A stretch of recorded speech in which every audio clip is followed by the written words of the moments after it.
you got to remember, I'm paying people's bills. Like, people are dependent on me. Right. Right. And same with you. Like, when I opened, I didn't think of that. But now, like, somebody, my nurse practitioner told me, like, her mom said something like, Paul pays your bills. And I sat back and said, shit, I do. I pay these people's bills. Like, they eat dinner because of me. Like, you got to make it, dude. Right. It's not just you. You got to worry about other people. And then you have their kids so you're like, okay, we got to make this thing work. What is going on out there, everybody? Welcome to the Two Stunads podcast. I'm Paolo. What's up, guys? I'm Drew. And we are the Two Stunads. Thanks for tuning in. Every week we're sitting down with entrepreneurs, business leaders. We talk about how they got started, everything in between, the ups and downs, all the stories that they've got along the way. Hopefully we learn something from them as well. If you guys like what you hear, if you guys get a nugget of information out of today's episode, do us a favor, hit that like button, subscribe, leave us a comment. We want to hear from you. We love growing the show. Yeah, guys, make sure you hit the like, subscribe. Truly helps us out. We appreciate all the feedback on socials, all the DMs, all that stuff. Today we got a great show. We got a healthcare provider in that kind of space. He's not a doctor, a clinician, but we'll kind of get into that a little bit more. Yeah. So. He's not a doctor, but he did build a business, a wellness business from real life experience. And I'm kind of excited to talk about that real life experience that it kind of led up to him building this business. Owner of Vita Health out in Bloomingdale, Illinois, all-in-one wellness clinic. And again, we're going to talk about his story and how he got to where he is today. So yeah, without further ado, let's just jump right in. Welcome to the show, Mr. Big Paul Likes. What's up, dog? What's up, buddy? How we doing? Big Paul, dude. Good. How tall are you, man? 6'2". 6'2". I used to be big like this. Okay, when I'm in my heyday, Yeah. 250. Big boy. Now I'm slimmed down as I get older. You look good, dude. Yeah. How old are you? 43. Man, you're still young. Young buck. Young buck. How old are you? I'm 34. I could be your dad. I don't know about that, but It's funny. anyways, man, dude, let's start off, man. What's health to you? Health to me is, there's a lot to health, right? But as I see it now, I was unhealthy, as we talked before. I had a kidney transplant 3 years ago. So now for me, I'm healthy, right? That saved my life. But before that, I was not healthy. What'd you do that was unhealthy? What didn't I do? If I named it all, it'd be too much. I just say I did a lot of things when I was younger, and it had a little effect on my blood pressure, which is what caused my kidney issues. But then COVID took me over the edge and wiped me out within about 8 weeks. Oh, man. So yeah, I got COVID hit hard in like 2021. Yeah. And it just wiped me out. Before COVID hit you, yeah, were there signs and symptoms that you were avoiding? You're like, that's not that big of a deal. I got pushed through this. I'll be fine. I was young. I was, when all the blood pressure stuff started, I was 30, 32, right. 31. I had, you think nothing can happen to you when you're in your 30, early 30s. Right. I was big, jacked, on testosterone and other things, and thought, hey, I'll live forever. Right. I'm Superman. Yeah. And then that happens. No, I had no signs. Really? No, I had high blood pressure, but that's like, the silent disease. I had no clue.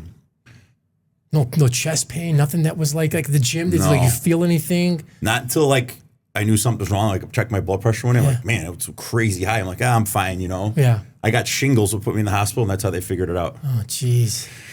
Yeah, so that's how it all evolved, and then that kind of changed my whole life and perspective. And you're like, oh wow, I could die, right? So what do you do that's healthy now? What did you change? Everything. Changed my diet, workout wise. I never did cardio before. Never did cardio. You were 250 shredded. Yeah. I was. I eat a fucking grain of rice. I gained 30 pounds. I had skinny guy genetics, so when I got big, it just stayed with me. So I was lean and big, right. And then, it's a wake up call. Like, hey, you can't have sodium. You can't have high protein. I used to do 500 grams of protein a day, way too much, So you learn that, and now I'm like 200 grams of protein, if that. So it's hard for me to, before my kidney transplant, I avoided dialysis, so I just did low protein, high carbs, vegetables. It sucked. It was horrible. Yeah. So, but I'm good now. How long did it take you to get healthy? After my transplant? Yeah. I mean, it was pretty fast. I worked out till the day of my transplant and then back in the gym 2 weeks later. Wow. But I changed it all. My whole life's changed. I don't lift heavy now. I do a lot of cardio. I eat healthy vegetables. It's, your diet changes. I went from eating cheeseburgers every day and to, So you were eating cheeseburger and you were eating all that stuff, all that all that protein, and you weren't gaining any. You weren't like protein. I mean, it's fucking processed food. Well, he was eating protein. He was saying, listen, too. bro, I could eat a cheeseburger every day. Now I don't gain weight. That's kind of how I feel like my metabolism is a little bit. I'm eating everything under the sun, and I'm losing weight. It's kind of the opposite of. Yeah, if I don't go to the gym, it's gone. I lose weight. Yeah, must be nice then. It's a different problem, bro. That's why you're in business. Different problem. No, I mean, that's crazy though, dude. I mean, so are you like a gym rat then? Like if you don't have the gym, like, is that like your sanctuary? Yeah, but I'm not crazy. I don't go 3 hours a day.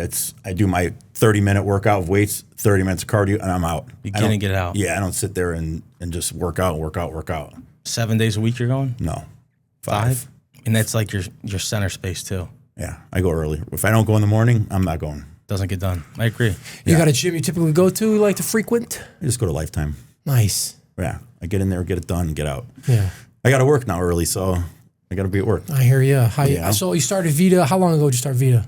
We're about 2.5 years in now. Okay. Yeah.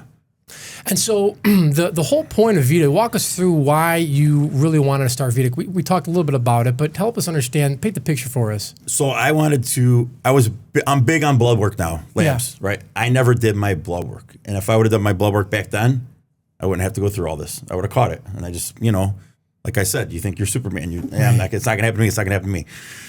So I actually wanted to open a testosterone place, just testosterone. And then I started looking I found the doctors and they're like, listen, just do the whole thing. You can do a whole wellness thing, a whole wellness space. You can do everything. So that's what we did. I just jumped headfirst into it, not knowing what I was doing. No idea. No pharmacies. Didn't know what I needed from a doctor, but I figured it all out. And I opened Vita. I made kidney transplant. And then a month later, we were doing the build out of Vita. Wow. So I just jumped right in. Zero rest. Zero. Why is it so important for people to get blood work? You can catch there's so many markers on there that you can catch your kidney function, liver, any of that stuff you can catch on simple labs. And what if people say, hey, I don't want blood work? What do you do? What do you tell them? You need to come do blood work.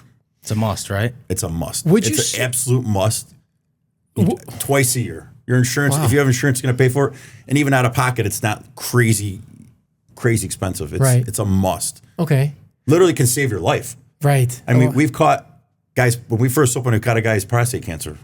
Hasn't had blood work in 20 years. Saved his life. Doesn't have a prostate anymore, but you know. His PSAs. Yeah, it was 20. Wow.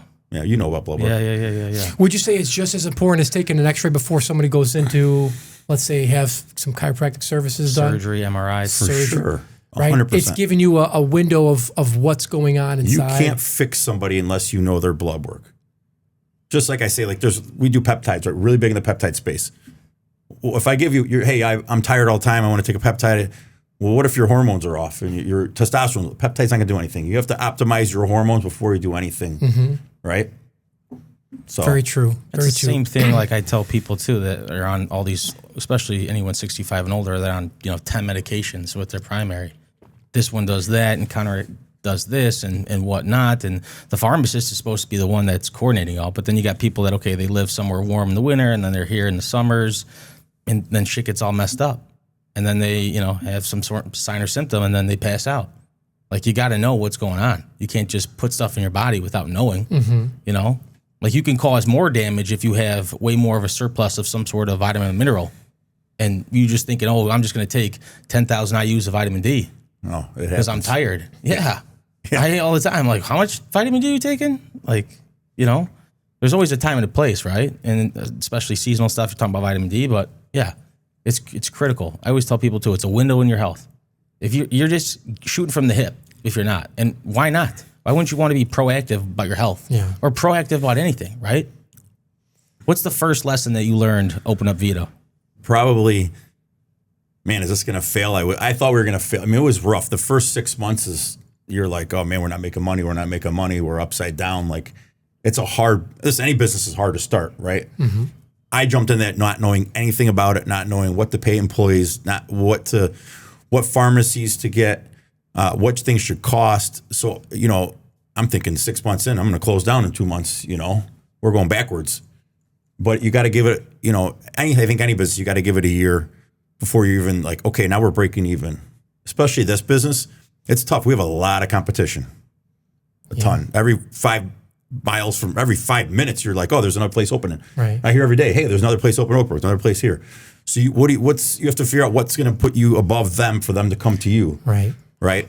So yeah, we didn't make money, man. It was over a year and a half probably till we actually started we're like, okay, now we're making money. We're profiting, right? It's a tough business. Some people just give up, like, oh, I'm done. I'm closing shop. Get me out of my lease. How do you do that as an entrepreneur? Like, what mindset do you got to put yourself in to keep positive? Like, how do you, you see, obviously, you're in the red every month and you're like, I don't have much time left. How do you stay mentally prepared to open up shop the next day and still have that positive energy to keep keep rowing the boat per se? I don't know if there's a way to prepare for that. I think I had so many businesses before that didn't make it. So I'm like, all right, I got to keep going. What can I do next? They think there's no way to prepare for it, right? You just got to go. Yeah. It's time. It takes time. What are some of the other businesses that you had, and how long, I guess is a real question I want to ask. How long were they running for before you closed the doors on them? I mean, I had a car wash. I had a bar in the city. Those I did. The car wash I had for about a year and a half. We got a great opportunity to sell it and make money. We got it for free. So we were looking to buy one, and these guys in Wilmette were like, you can have it. We just want out. We had to put some work into it. What disaster. Yeah, bad. Yeah, Wilmette's just not you don't want to drive there every day. Yeah. The employees up there were a nightmare. Okay. So we sold that, and I'm like, yeah, we want to open a bar. Always want to have a bar. So we bought a bar in Lincoln Park. No idea what I'm doing. Again, jump into a business I have no clue about, right? Car wash, I knew. I ran a car wash when I was younger, so that was easy. Okay. Bar, no clue what I'm doing. Getting robbed blind by the cooks. Lincoln Park, I'm young, I'm driving down there, and then you're there, you're drinking, then let's go out downtown. So yeah, that lasted about a year. My partner didn't want to work weekends. I never wanted to work weekends. So it's a tough business. And we screwed up in the beginning. We bought the bar. We then closed down, remodeled. It was an Irish pub. We should just kept it, figured what we were doing. If we we dumped all this money in it, and then we're like, dude, this sucks. This is horrible. Yeah. Get me out of this. So we sold that about a year and a half later also. Then I had Whitewash Chicago, which I just closed down, which was a great business during COVID. But, man, it was tough. After COVID, advertising, marketing, it got so saturated. Facebook blew up their ads. So we ran to that, and I didn't want to do it anymore. Yeah. And you can't find anybody to do that. You're doing it. Yeah. And then before that, though, we had, I started one of the first Bitcoin ATM companies in the country. And that was a great business. Had a partner. He bought me out in the beginning because we didn't see eye to eye. And then he blew it up. I mean, it just blew up. Really? It's like when we were buying Bitcoin at $50 a coin. And then I sold to him when Bitcoin was like 1,100. That's when Bitcoin went crazy. It was just blowing up. Mm-hmm. And then I started another one a couple years later. And we actually sold it, went back to him. And now he's out of business. But that's a whole other story. So those other businesses that you had, that you started, was there something that you saw like writing on the wall that said, this is not happening, this ain't working, I'm out of here, that's different from what's going on with Vita? I think it's a maturity thing, honestly. I was young, especially the bar life. Back in that time in my life, I was nuts. I go out 7 days a week. I was well, having a bar and not being open on the weekends. No, we were open on the weekends. You just didn't want to work. I was there. Right. But you're in that's a different environment. It's a different maturity from then to now. And then all my kidney stuff happened, and that was a whole nother step in. All right, I got to grow up, dude. Yeah. My lifestyle was not healthy. So grow up. This is what I've always wanted to do, something in this wellness space. And then after I got sick, I'm like, all right, this is perfect. I can preach, come get your blood work done. Let's get you healthy. And then it got into so now we jump into this, it's not just blood work, but now we have people losing 50, 60, 70, 80, 90 pounds, calling me, crying. People are crying to me like, hey, you saved my life. You changed. Now you're like, wow, you're actually doing something good instead of, giving alcohol to people. Right. And that's like the thing now that drives me. It's like, all right, like I'm helping, like, and I have a lot of close friends that are down 100 pounds from coming to us. Obviously, there's more to it than that, but they're getting their life back, you know, taking these drugs help them. And then they're working out and they never worked out before. And now they're like, hey, my diet's on. Like, Paul, help me with my diet. It's actually makes you feel good about yourself. You feel fulfilled. Yeah. And it's helping people out. And we have now that we've been open long enough, you see these patients that were like started here and some couldn't even move, couldn't get close. And we have a friend of mine that's down 90 pounds. I mean, every time I see her, she almost cries. Yeah. You know? So you see that, you're like, wow, this is a good thing. Yeah. That keeps you going. Makes you want to get up in the morning. That's awesome. Yeah. As an entrepreneur, did you have those like nights at like 2 a.m. you get up, you get stress on your mind? You still have that? Every night. I wake up every night and think about work. I'm like, oh, man, I got to get this done. Or, oh, I forgot about that. It is stressful. I say it all the time. A normal person can't do this. Sometimes I go, man, I should just go get a 9-to-5 job and here's the keys, you know? Yeah. You'd see it too, right? Yeah, all the time. Yeah. What are those things keeping you up? What's on your mind? Oh, it's everything. In the beginning, it was like, all right, how are we going to make money? Yeah. How are we going to make money? A lot of times I'm like, man, I should just go get a job. Right. But then I don't think I can work for anybody. I don't think it'll work out well. Have you ever worked for Actually, anyone? have you ever had a 9-to-5? Long time ago. But after I sold the Bitcoin company to my old partner, he offered me a job. He's like, hey, do you want to come work? I'm like, no. Yeah. He's like, I'll pay you this. I'm like, yeah, it's great money. No, I can't do it. I'm so used to my thing, my schedule. I like being the boss. I actually I don't not mind being a boss. I think I'm a good boss. You know, I mean, I can always improve, right? Sure. But like you say, back to in the middle of the night, I'd wake up, oh, this person's not scheduled right, or what do we have tomorrow? Why aren't we busy this day? What can I do for this? It's like you got to shut your mind off, but you can't. 100%. What do you quantify in your mind as a good boss? I'm good to them if I pay well, and I don't think pay is everything. I mean, you could pay well and be a dick. I'm not a dick. I used to be. I will become a dick if it needs to be that, but I'm not. I think buy your employees coffee. Like I get them coffee a couple times at work. We're a team. We're like a family. Like it's a family. We go out together. We have fun. We all go to dinners once. It's I buy them lunch. And we're not like a strict, mean. I don't come in there in a bad mood. And if I am, I try to go in my office because I was told this before in a meeting. Like, Paul, you come in a bad mood, go in your office. We don't take it on us. And it happens, guys. I mean, it happens. Nobody's gonna listen. I don't feel good all the time. Sometimes I feel like shit from my meds, right? So I'll sleep like shit, and then I'll go in there, and they can tell. Yeah. Like, oh, Paul didn't sleep good. Paul didn't sleep good last night. I'm in my office. Right. You can improve on everything, but there's a lot of bosses out there that are mean to their employees and talk mean to them, and there's no. I think it's a family thing. You need that. Mm-hmm. Plus, when you have a small practice, we're not a big practice, right? There's 6 of us. You're going to become that. And if somebody doesn't fit in, you know it. Yeah. They're either in or out of the family. That's what it is. We're like everybody there's personable. You have to be. Mm-hmm. Like, you have to talk to people, even if it's fake. Hey, how was your weekend? How was your kids? How was your vacation? Right. People want that. They want that personal, especially in a medical practice. You have to be. Mm-hmm. So that's how it is with us. We all hang out. Friday, we got an event. We're almost all going to it. Like, we have a good time, You guys keep each other's standard of excellence. Everyone's held at this, accountability. You always say hello, goodbye. And can we do better? Always. We can always. There's always like, hey, we didn't, we were not really nice to that person. Not that it happens, but sometimes like, you get a brew patient, you get them, I'm sure, and you're just like, what are you going to do? It's tough. Yeah. Not everybody's in a good, hey, listen, and everybody has their own problems in life, and you don't know what that person's going through that day. So, you got to, and it comes same with employees. Hey, we got employees that come, they had a bad day. I always say, hey, listen, try to be, and I can't, I'm not always like that, but hey, you had a bad day at home, let's keep it at home, mm-hmm. right?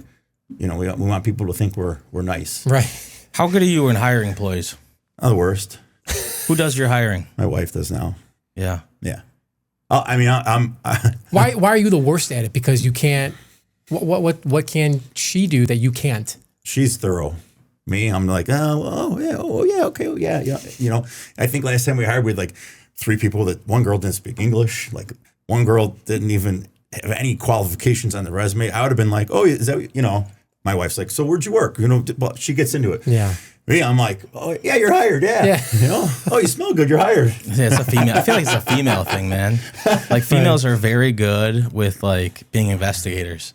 Oh, like they're checking my wife's socials, dude. They're so that's the thing. They're People basically apply, like and a I'll be PI. like, trying to find them. And I'm like, man, I think these girls hide their social media when they're trying to find jobs. Sure. I can't find anybody. Sure. I'm like, you try to see what they are when they're coming in. And this is a tough business because a lot of these nurses have no experience in this field, and they're all trying to get in it now. Nobody wants to work in the hospitals because of COVID.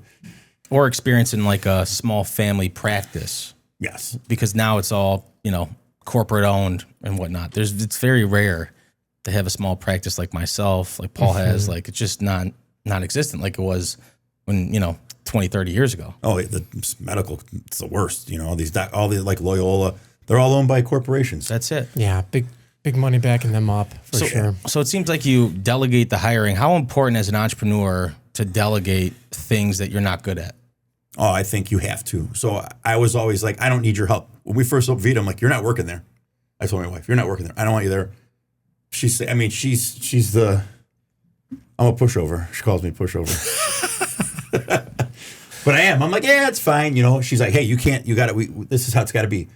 This girl's got to do this. They didn't pay their money. We chase money too. So she's a I get it, man. Dog, man. She's not. I understand that world very well. I'm like, yeah, just pay next week. Yeah. Well, someone always gives you excuse. I mean, how do you guys deal with that too? I mean, not just on the healthcare side, if you guys listening, but like, it's difficult because right, not that you feel bad, but okay, you give a little bit, and you're like, okay, that's fine. But if you go to anywhere else, like if we were to go to a restaurant and you have a bill and service is done, if you go to Jewel, when you check out, you're paying, right? 100%. Not, hey, I forgot my card. I'll get you next time. I get it all the time. Yeah, and like it's a weird, awkward situation at the front desk because you have your staff there, and then it's not like public, but you're obviously in the open area, so it's like it's very difficult. And I feel like now as you get along in business, like you could tell who's like dodging a payment and For being sure. like, dude, they really just forgot. Like the best ones are. And it's really nice because when patients say, hey, I forgot this, I'm going to go home and call you, and they do that. Like, and they actually, like, you're very honorable. But obviously, there's obviously people, like to take advantage, and that's just society. And it's unfortunate. It doesn't just happen in our business. It's any business. We get a lot of the discount. Can I get a discount? When we first opened, I'd have friends like, are you really my friend? Right. You want a discount? I just opened it. Or can I get this for free? I'm like, dude. They asked for free? But that's not someone that is like, looking out for you, even if it cost man. me $5, I still had to pay for it. Right. So it happened a lot in the beginning. And then I have friends there, and I still have a friend that, man, I don't want a discount. I won't take a discount. Right. He's like, you're my friend. I want your business to succeed. That's how it should be. Hey, agreed. I'm very friendly with like, hey, if you guys come in, I'll give you a little discount. Especially if you're in a service industry. Like I have friends they give me a discount. It's a barter thing almost. Sure. Yeah. It helps. You're not being left empty-handed. Correct. Well, the problem is if you do a discount for this person, that becomes that discount because they're friends and then Correct. pipeline. And then, hey, Paul, why didn't you get a discount? Exactly. So, hey, I have a partner, guys. So you got to deal with him. There's no discounts now. Right. Yeah. I got away with discounts. I'll do a trade of services with like healthcare providers, but like I don't even like taking care of family, dude. I really don't because it's just awkward. Like, so I'll ask you questions. I know I'm on your podcast. This goes towards you. Do you have people texting you for appointments and stuff like that? Does that drive you crazy? I don't text. I don't give my personal line out. Okay. What about friends that are like, hey, bro, can you get me in? Yeah, I will, but then I'll make it clear, hey. Call the office. Yeah, call the office, email the office, send a text to the office. The girls will get by quick. Yeah. Not that I don't love you, but, work is work. It needs to be organized. Yeah, it's got to be organized. So if I forget, you forget, We somehow put my business cards out at the front one day. Okay. So a bunch of people took my personal cell.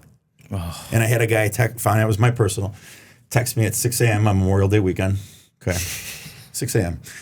Dude, this isn't working. I'm not losing weight. And I'm like, how long were you doing it for? How long are you doing it? How long was he doing it for? I'm not a doctor. I can't give you help. You have to call the office. Oh, man. The next week, same thing. Like 6 in the morning. Finally, I'm like, hey, man, you have to call the spa.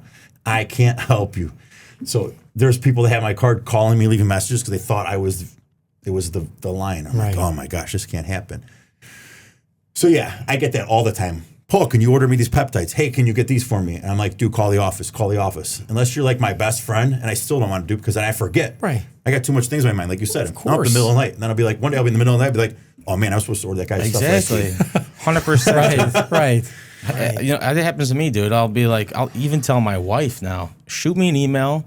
That way I can put it in my organizational platform to make sure like it's itemized to do. Because if it's a text, like I'll read it and respond, but then like I don't have a checkpoint to make sure that I do it.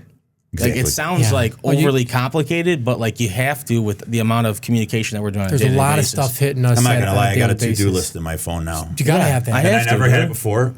I mean, I have to now. Yeah, absolutely. Even with like calendars, like calendar invites from the different calendars, different family members, different events that are happening, you need that organization in your life because if you don't have it, something's getting missed. Yep. It's just going to happen. I think that's another thing that entrepreneur that this has taught me is organization because I was sloppy. Were you?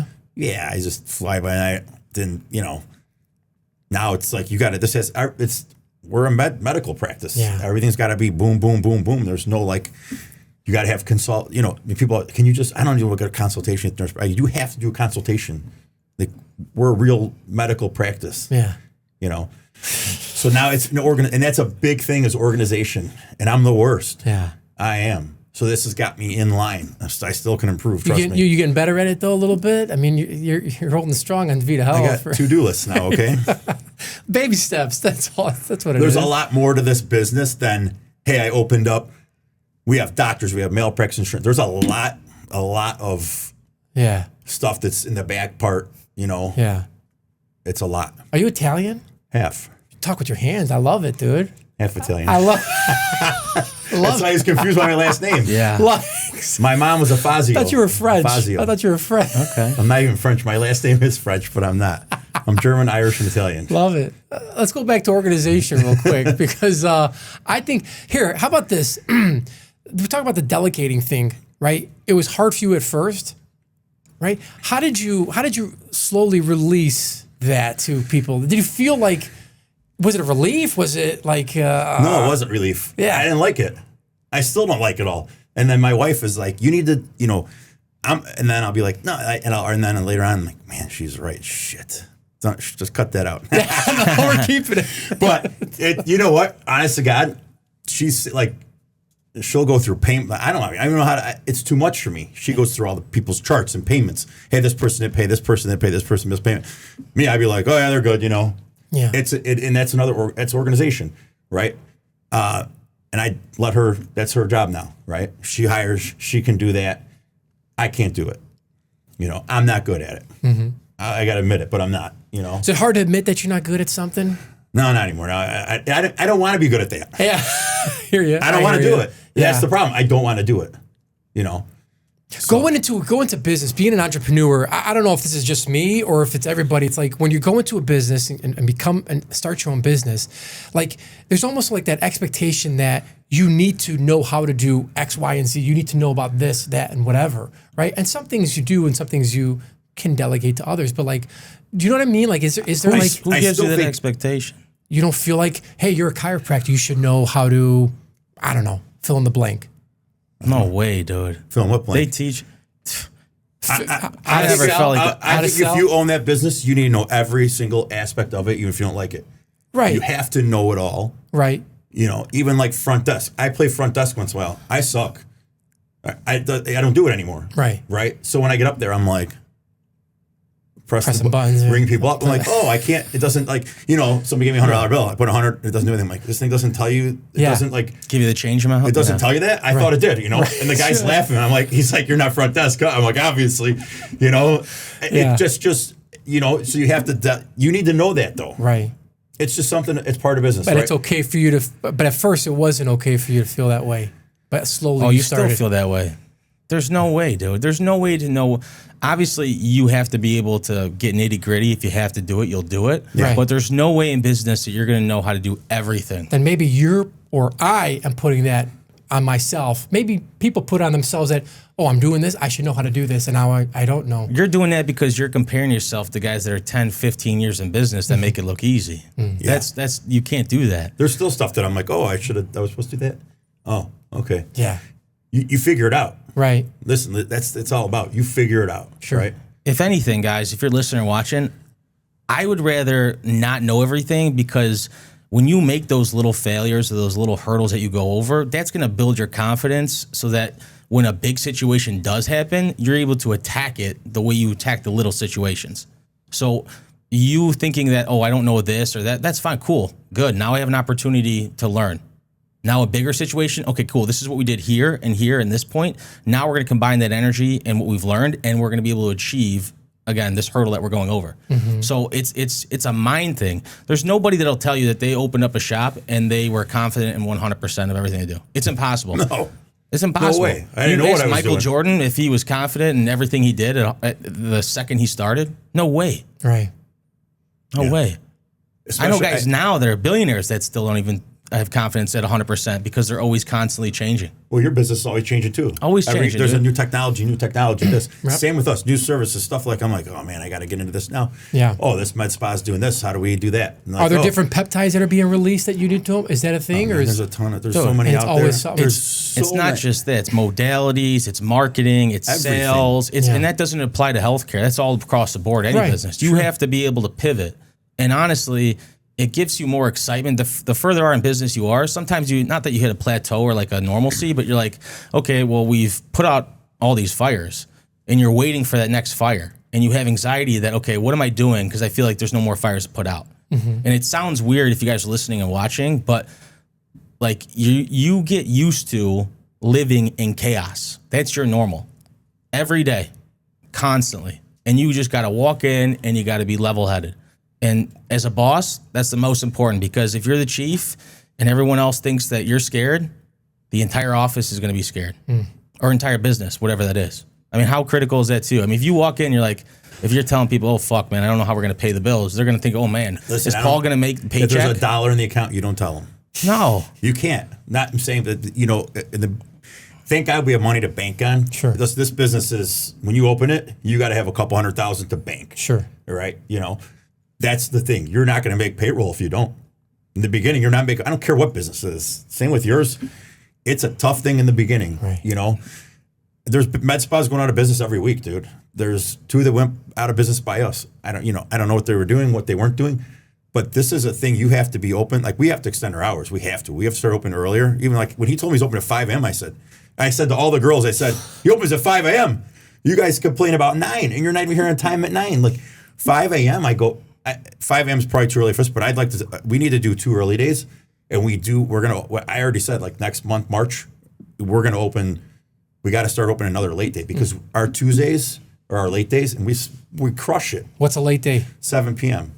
And everyone's Otherwise- coming after work. Everyone's coming Yeah, in. and then we open at 9. people Everyone's are at work already. So it's got to be a day that's 7 or 8, because even if it's one day, you can cram in 30 appointments in those 2 hours. Okay. Our appointments aren't long. We're not like him. He's Yeah. working on people. We're fast. A lot of people are already coming in to get their injections already. They're already prepped. They're what already, to do. their charts ready. Hey, this is what they need. Our nurse practitioner is 3 days a week, so she's not going to be there at 7 a.m. Our But- busiest times, man, are the mornings. I'm telling you right now, the mornings. You got union guys, you got electricians, plumbers, firefighters, police officers, teachers, Yeah. dentists, providers. Like, I mean, tell you, and then it's like that 9 to 12. Usually, it's like our older patients that are either retired or moms dropping their kids off, and then you have your lunch crew. People come from lunch, then it's dead 12 to 3. And then from 3:30 to 4:30, okay, now we have teachers, kids coming off school. Then you have people off the train. Like, it just is what it is. You got to be open at those times when people can come. Yeah. That makes sense. In the beginning, everybody's like, well, how was it in the beginning? Well, in the beginning, we opened, we didn't have any patients. So you're changing your hours. You're like crazy, adapting. because you're not sure what day. Fridays we were dead, like nothing, and then Yeah. Fridays were busy. Now Everyone complains, oh, how come doctors aren't open on Fridays? Are you going to come at 2:30, 3 o'clock in the afternoon on a nice sunny day? No, you're going to cancel. Yep. Now I'm going to have staff there that I've already have to pay. Do I want to be there? No, not at all. So if you're not going to come and you're going to cancel 10 minutes before your appointment, that's going to piss me off, okay? Because I just had to pay all these people to be here. Yeah. And I don't want to be here either. I want to be on the golf course with my family or doing whatever I want to do. So your hours are constantly ebbing and flowing. People always think that's weird. Oh, it's kind of crazy too, because people are like, oh, you're open so early. I'm like, yeah, man, because we get in, we do our stuff, It works out for us. And then I've got a family, 2 kids, pick my daughter up from school, go here, do this. And then, and it can change too. You have the luxury of doing that, like for when COVID hit, like I didn't have to open up work early because all the people that went to the city, they were able to come a little bit later. So the hours kind of pivoted and then they kind of went back. So it's nice to be able to do that versus, okay, you're handcuffed to working a 12-hour shift at a hospital from whatever time. Yeah. And that's what it is. Yeah, exactly. What's the worst type of patient? Besides the one asking for the discount. That might be the worst. What's the second worst? Oh, man. I think the second worst, I'm not going to say the first is the discount. Sure. I think the worst type of patient is, for us, like the impatient ones. Impatient. Like, it's not working. It's been 3 weeks and I'm not losing weight. Especially because that's like one of our big things to do is weight loss. I'm like, hey, like you're explained in your consult with Katie that this is how it works. Like this drug's just not even in your body yet. Some people lose crazy weight in the beginning, yeah, but and then they complain and they're pissed off, and then like, or they complain like every week. I only lost 2 pounds this week. Well, that's what you're supposed to lose. It's not a fast. Most people don't lose 10 pounds a week. It's not healthy. Exactly, it's not healthy. That is the worst type because. Or we have patients that bitch that they're not losing weight, and then, hey, do you work out? No. What do you do? Nothing. Well, how's your diet? The same. And you're just speechless. Do they think that they're getting some sort of magic potion? Listen, there's no magic drug. Okay, I try to explain. There's no magic drug. You can take all of these drugs. They're not going to do anything. Right. Well, some people they will. For me, hey, if I take a weight loss drug, I'm going to shrivel up to nothing because don't do it. I already have problems eating enough, right? Yeah. Like I stuff my face to gain weight, right? Especially now I eat healthy, it's even harder.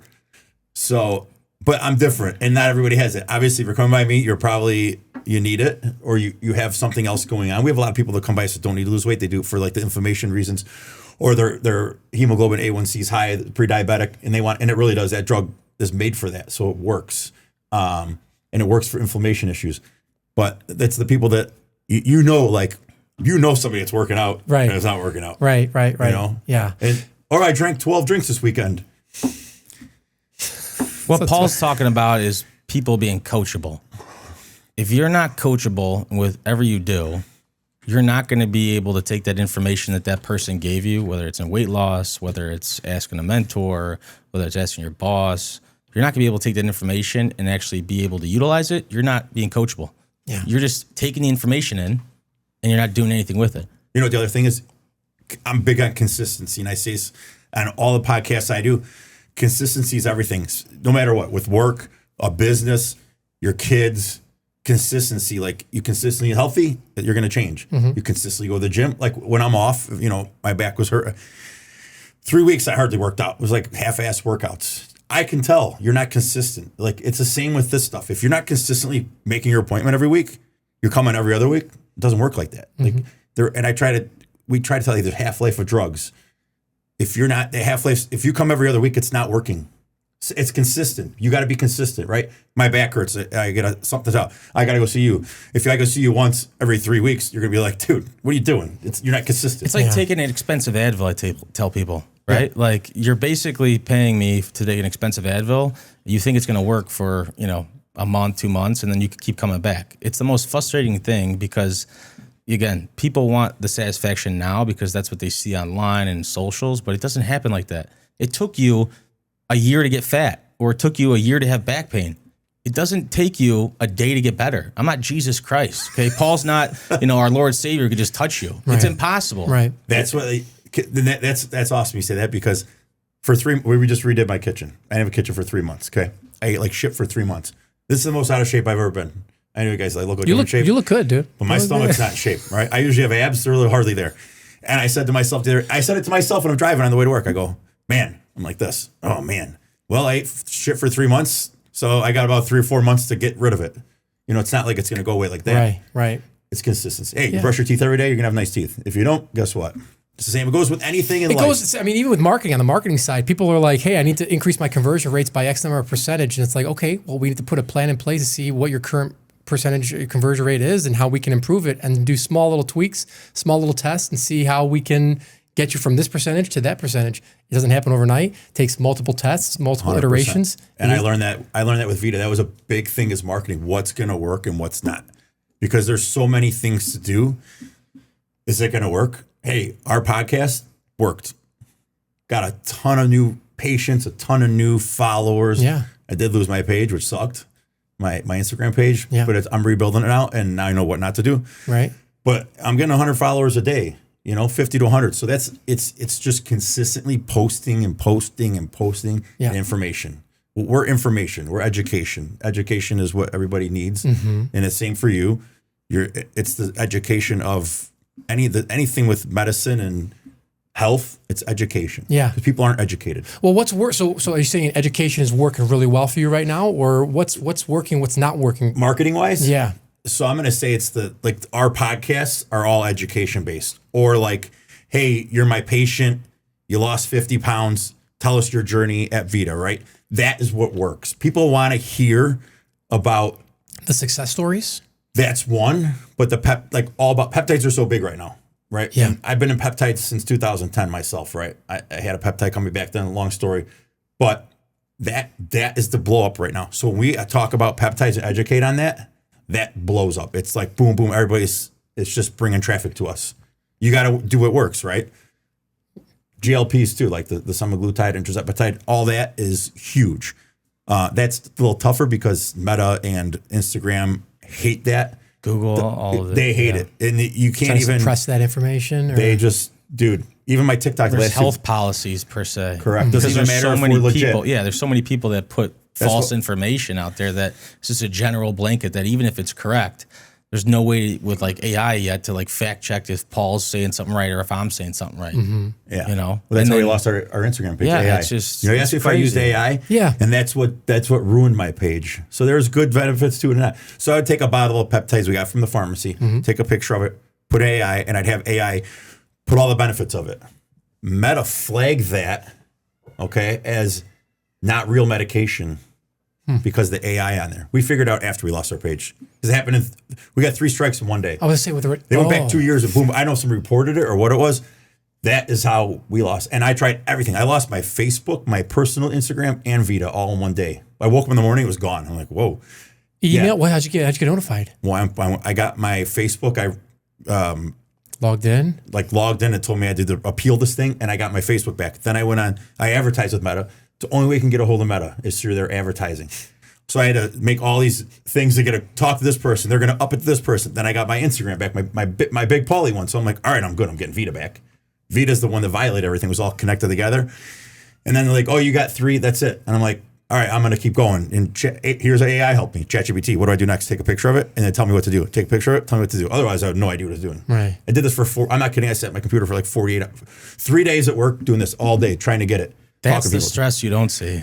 That's the stress. And I was like, dude, I had that page. We had 7,000 followers, but we were cranking. Like it was just every day, tons of new followers organically, and that's where you want to get the organic. You're like, all right, I'm not free traffic. You're not paying it. Right. And my reels are getting 20,000 views. Like our TikTok one got 1.5 million. It's like, wow. All right, we're cranking here. Right. And then boom, gone. So start all over. That's a little fire you got to put out. So now he knows what to do, not what to do. And now I'm shadow banned on TikTok. Again, or just? Well, TikTok, I was fine. At TikTok, I had one video I posted. Yeah. We had 3 followers. I had 16,000 followers overnight. That was the one that got 1.5 million views. Wow. It just blew up. I had 800 comments. So that blew the TikTok up. So then I would post, and then now it's the last 2 videos I posted. One got 0 views, and one got 8 views. So I'm like, oh, okay. Something's going on here. It's the GLP stuff. Yeah. They're suppressing that. They suppress it. It happens. The next one I'll post to be something stupid and funny, and it'll reset its algorithm. How do you deal with the stress of being an entrepreneur, owning a business, but then not bringing it home, especially with your wife working in the practice? I bring it home. I'm not gonna lie. We fight. Like we'll be at dinner, and I'll be like, "Hey, why are we talking about Vita? I don't want to talk about Vita. Well, you brought it up. Why don't I want to talk about it? It happens. Especially it's hard. I'll go to work and she'll be there. I'm like, why are you here? And then she's like, I'm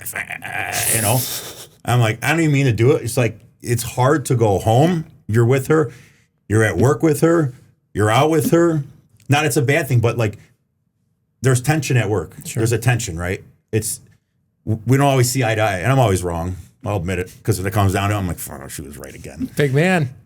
But at that time, I'm like, no, I don't want to do that. And then it ends up being like, okay, it was better, you know.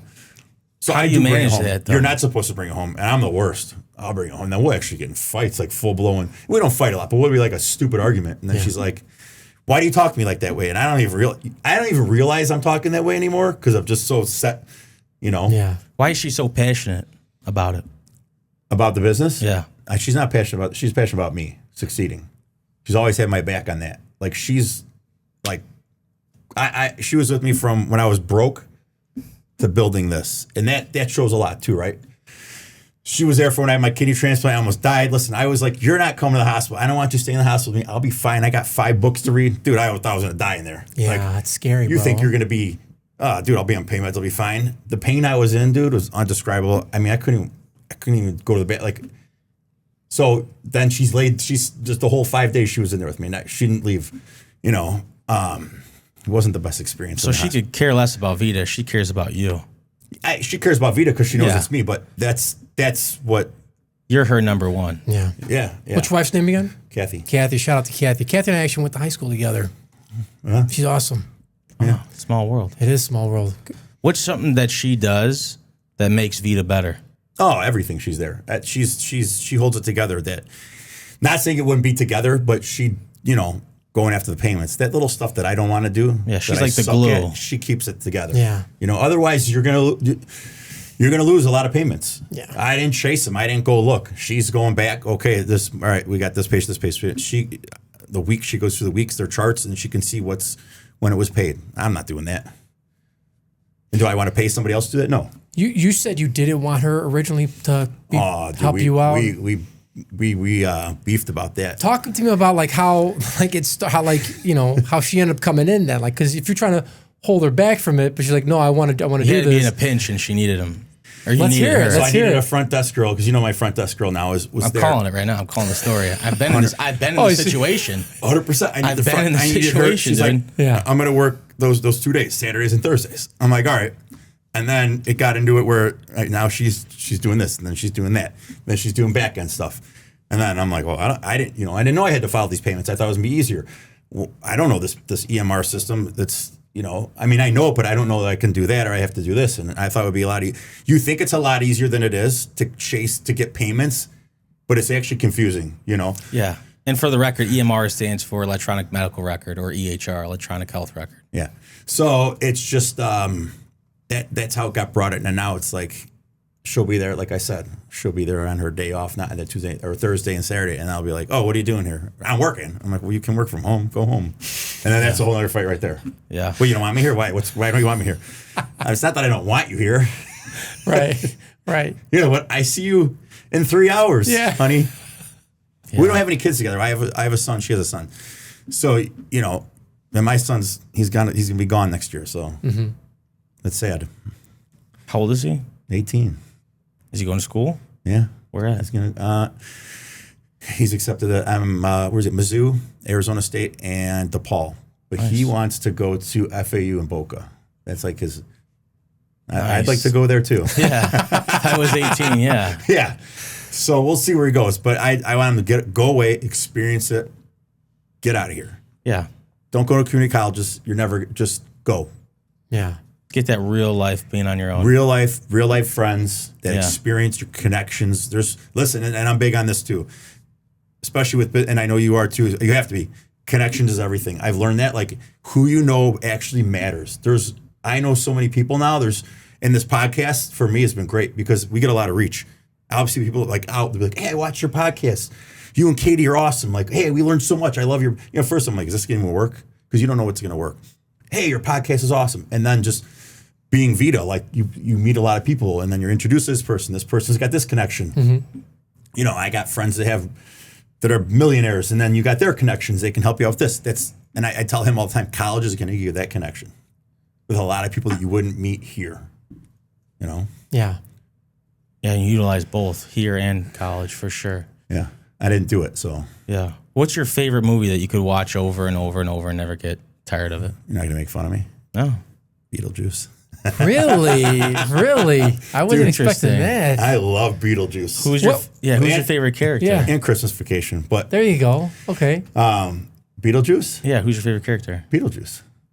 Wait, you don't say the name one more time. That was 3 times in a row. Maybe Too. we'll- Easy. Oh. Who's your least favorite character? I think I just like everybody in that movie. I grew up. I love that movie. I don't know what it was. I loved Halloween and it was Beetlejuice. Oh man, Yeah.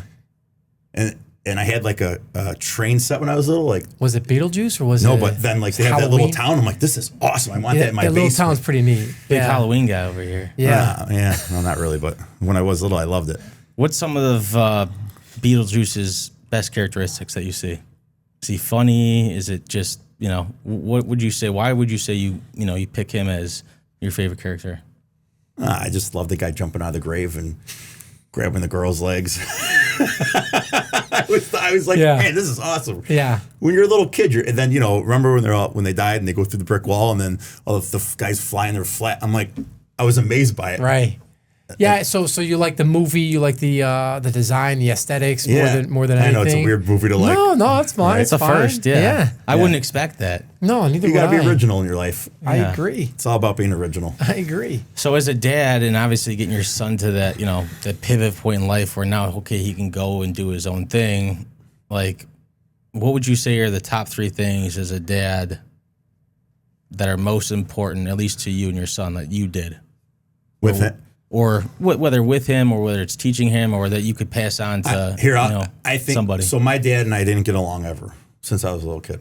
Never did. I tried. It didn't work. No matter what I did, I could make $1 million a year. He was just not a nice guy, right? A lot of kids, a lot of wives. Different story to be told. But Sure.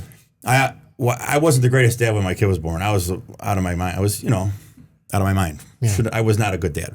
So, you see that, and I regret it. Back then, I didn't care. I was like, yeah, I don't. Now, I regret that, when he was little, I wasn't there all the time. I was out downtown thinking I was some kind of cool stud. You could take it back, I would, but you can't take it back. You learn from your experience, what you did wrong. But I think, he's really into like bodybuilding now, which is awesome. He's like in this big workout thing, and he always messes with me. He's like, Dad, you're getting fat. So I'm like, dude, hey, bro. So I made Accountability him right partner. before I hurt my back. I'm like, dude, June, let's see if you can get the leanest. Now my kid's shredded. Is he? Like he posted a picture yesterday. I was like, dude, he's got an 8-pack and he's ripping and then he goes to me, he saw me 2 days ago, goes, Dad, how's it? You don't look like you're doing good for that competition. I go, he's chubby. I go, bro, I don't need time, man. Like just give me a little bit, I'll be there. But he's 18. Yeah. So like that, I see like he kind of followed it. And I told him all the time, hey, listen, that's what made me unhealthy, that lifestyle. So just do it right. Yeah. Okay. He's healthy, but he's strong. I'm like, don't get hurt. Yeah. And be healthy. And I love that fact. Like we have a great bond. He's a great kid. And I'll throw that to his mom. We're not married anymore, but his mom's a great person. She raised him great. Right. You got to give her credit. Sure. Absolutely. It comes from both. If you have a piece of shit mom you're going to usually tend to have that issue, but he's not. He goes to Catholic school since kindergarten. I think that helps a lot too. Mm-hmm. So do ours. I think that's key. The discipline, the school, everything, right? And he's super smart, which I was a moron in high school. My kid's smart. He's getting all these colleges. We have a good bond. So Good. And he loves to work out, and I love that he's into that because it's funny because I'm like, man, that was me. Yeah. Not like that anymore, obviously, because I'm fat now. He can come. You feel like he can come to you and you can give him honest advice. Yeah, and I try. Hey, listen, it's different. These kids, nowadays are different than we were. Like he's so book smart, but and even all his friends, they're funny because they'll all be at my house and I'll be like, hey, you guys, don't ever do drugs because you don't need to. You're already students. They are. That's funny. Common sense. Yeah. Yeah. It seems to me like like hearing that, like he obviously saw like you and the grit that you have. How do you just get that grit? Like a lot of people DM us or they'll message us and be like, dude, I don't know how you guys have the energy or the focus or the grit. Is it because your back's against the wall? Is it because, there was no other option? Like, how do you become gritty in business? Like when you say gritty, it can sound bad, but gritty is just getting in there. Like if you got to clean the toilets, Paul, like that's what we got to do. Like if you got to do this, if you got to do whatever, it's like no matter what, the job's going to get done, whether I got to do it or somebody else got to do it. Like how do you get that grittiness as an entrepreneur? How I got mine, I think it was like not succeeding at everything. I think that is like what drove me to keep going. Like I'm gonna make it. Like I'm like, this is really what I'm passionate about. Yeah. Vita. All right. So I'm gonna make this work. Yeah. I don't have a choice. Yeah. Right. So that's like you said. Hey, I clean the toilets if I have to. I've had to clean the toilets. I've had leaks where like I walk in, like Paul, the ceiling's leaking in the bathroom, and I'm like, holy shit, you know. And we're a new build out, but still, it's the roof's leak, commercial. So what am I there? I'm pulling the light out. I got water falling on my face. I got black shit all over me. It's just the last thing you think you're gonna do in the morning. Trust me, I've been there. Oh, dude, there's always something. Here's the thing. Every day there's something. Yeah. Right. Hey, somebody's sick. You got to deal with that. Or this person's got issue. Hey, this person didn't clock in. This person, like I do all the payroll. Like there's always something. Somebody didn't get paid right. And hey, listen, for them, you got to remember, I'm paying people's bills. Like people are dependent on me. Right. Right. And same with you. Like when I opened that, I didn't think of that. But now like somebody, my nurse practitioner told me like her mom said something like, Paul pays your bills. And I sat back and said, shit, I do. I pay these people's bills. Like they eat dinner because of me. Like you got to make it, dude. Right. It's not just you. You got to worry about other people. And then you have their kids so you're like, okay, we got to make this thing work. And that builds that family because you feel like, you know, they're part of the machine and you can't let them down. There's no option because if you fail, that means that you're failing everyone that's on your team. They're not take just a lot of pride with that. Maybe it's a guy thing or whatever, but you know, there's a lot of pride with, you know, not that you're paying their bills, but you know, you having to show up if you don't fix that leak, like, you know, that's what comes with being an owner, dude. Like the shit that you don't know. So it's crazy that you got to go in no matter what, whether you're sick, whether you're tired. It's an everyday thing. Some people aren't ready for that, man. I'll tell you, black and white. Some people aren't ready. Here, I'll say this. I'll be like, hey, I'm not working Thursday. I'm going to take off. And then I'll stop for an hour. And then I end up being there the whole day. And I do it all the time with Saturdays. Like, I'm not going to work Saturday. And then Kathy would be like, I thought you were working Saturday. Or yeah, I'll be home in an hour. And then it's like 3 hours later. She's like, I thought you were coming home. Like, well, I started doing this. And then I started talking to this person. And patients are coming in. I try to talk to everybody that comes in there. Right? I try to like be like your friend. Not even your friend, but there's a lot of, we built my business. A lot of friends come to us, right? They're our business. So, you know, if he comes in, I'm like, hey, Drew, what's going on? Hey, we're going to be talking. And then you walk in. That's how it is. And then I got another guy walk in. And then, you know, I can't just leave. Yeah. I mean, trust me. That's not just Paul. That's what people want. Correct. Right? As a self-provider and, you know, a sole practitioner in a MySpace too, people don't want, you know, the doctor to not be personable or the provider to not be personal. They want you to connect with them. Not just a number. Yeah. Like they want connection. That's a big thing. Right. And I think that's why my nurse practitioner is so good because she's so personable. Like she'll remember you went to Disney with your kids and I hear them like, how the hell does she remember? She's got a little notepad or something. Yeah, they went, and it's funny. So my buddy, I can't say his name because of HIPAA, but he was like, "Hey, bro, I'm in this, you know, not the same business, but he goes, you know, I went to Disney with my kids," and she said, I said, "Gosh, she's so full of shit, like I am, like just like how I am with my customers because I'm the same way." But it's not even being full of shit. It's just not being full what of shit. people you have to. Yeah. I don't want to go and you're like, "Hi, Paul." Go in there. I'm out of here then. Bye. This is not Weird, an enjoying man. experience. Because you've you've been there too, guys. I mean, if you're listening and watching, everybody can say they've gone to a doctor's office. It's brown, it's carpet, there's a glass window, you got to open it. The lady's sitting there, she's not happy. Fill your name out, fill your paperwork out. It's just not welcoming. Not dude. a great experience. I'll walk at out. all. I'll walk out, dude. I'll walk out. I can't do it. Like I agree. I agree. It's like kind of like we've had a lot of restaurant owners on the show too, and they talk about being out on the floor talking to the customers and telling stories, and people like that. People enjoy that. You said it's like it's like bullshitting or whatever. I don't know what you said, the word, the term, the technical term that you used, but it's really just being personal with these people and having them invited to their families, man. to their family as well. 100%.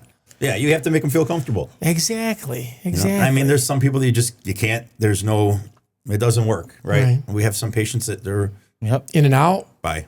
Yeah. You know, I try and be nice and.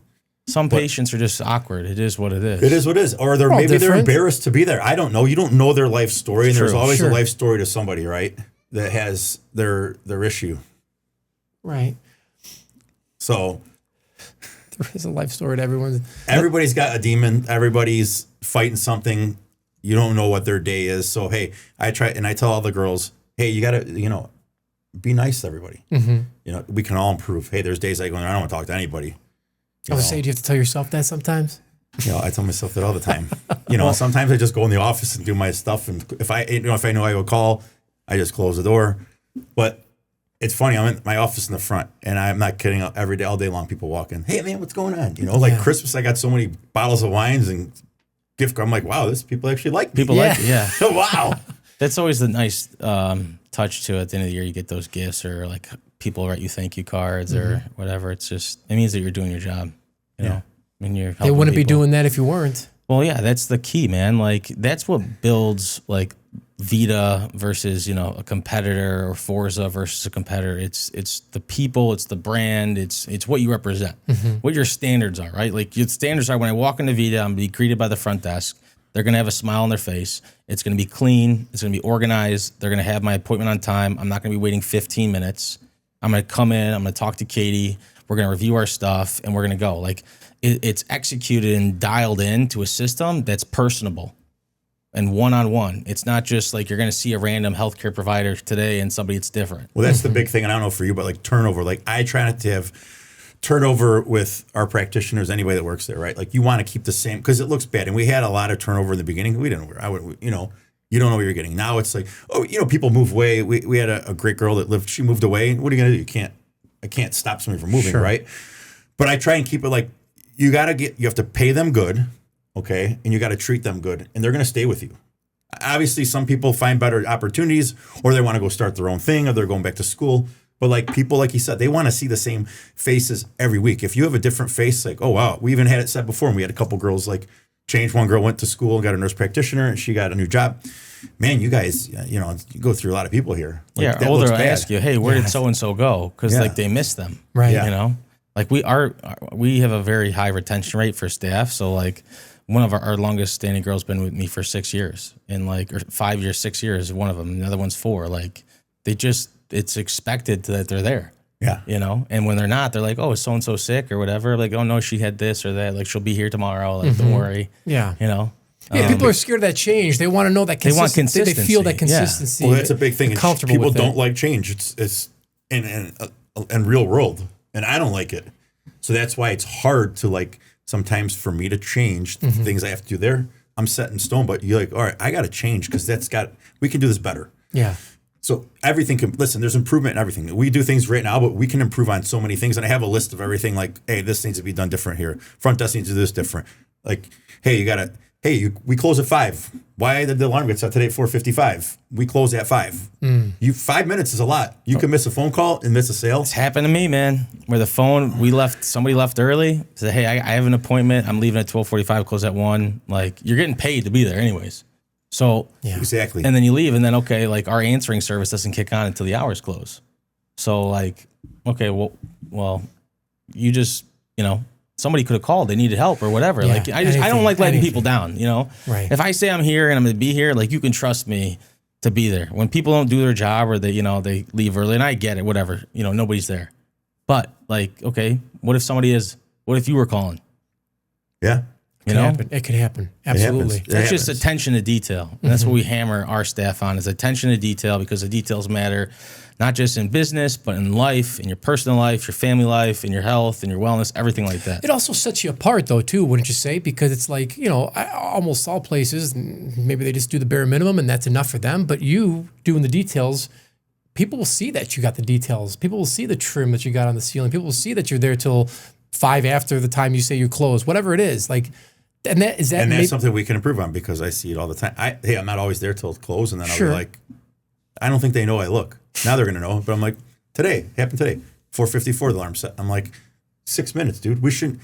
5 o'clock, lock door and start cleaning. Not start cleaning at 4:45. Who was there? What happens all the time, but it is what it is, and that's something I'm gonna address in the future. But I don't. I'm not. I used to get mad, and I would come in these meetings, and I'd be like I would argue with them. Like when we first, I wasn't. You learn. Yeah. So everybody's person, and there was like a big blowout one time at a meeting, and it was like people fighting. I'm like, what the fuck's going on here? Yeah. So now it's like, hey, listen, this is what we got to improve on. Hey, you guys, let's do this. Like, so you approach it differently after that. You have to approach it because even women, like, hey, some are sensitive at this time of the month, and you come at them like that, and dude, it'll blow up in your face, and you're like, whoa. Yeah. What did I do? Right. You know, it's happened to me recently. So you have to approach them all different, and it's got to be like cool and calm. Hey, this is what we have to improve on. Like, this is what we're going to do. We all want to, hey, the more money I make, the more money you guys make. I want to extend hours. Hey, who's going to work these hours? Like, it's going to happen here. March works on hours. You can't work those hours, maybe I got to find somebody else. But yeah, communication is key. I learned that the tough way too. Yeah. Just because nobody teaches you it, especially when you got to deal with different personalities and different demographics where, you know, where people came from, or they might have had a good boss that did it one way. I work with all women. Are you all women? Same, all women. I always say I got 7 wives and I sleep with one of them. It's always, I need this, I want this. Paul, I need this. Did you hear that, Kathy? It's true though, right? Yeah. You're hey, Paul, like, can you buy this for the spa? Can you get this? We need this. I'm like, oh man, I just said the other day, oh, man, you guys need a lot of stuff. And I only sleep with one of them. I got all these wives. And it's a joke I've heard before from other people. But, Sure. You know, but it's your staff makes you. Or it'll break or you. break you. And that's a fact. It's huge, dude. I couldn't And do if my you hire job. that one wrong seed, man, it can ruin the whole. And I had it happen to me. Spoils the rest. And I had it happen in the beginning, and it spoiled it. And the seed took care of itself.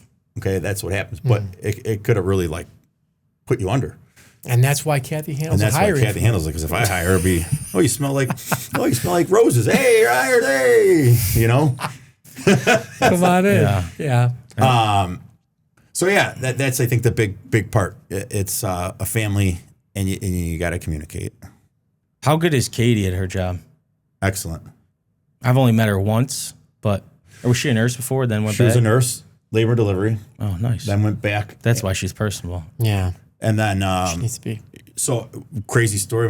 Not really crazy. My buddy Alex was dating her. That's his ex-girlfriend. He's like, hey, Katie, my ex is going to be a nurse practitioner. We're open. It's hard to actually hard to find somebody in that to be a nurse practitioner.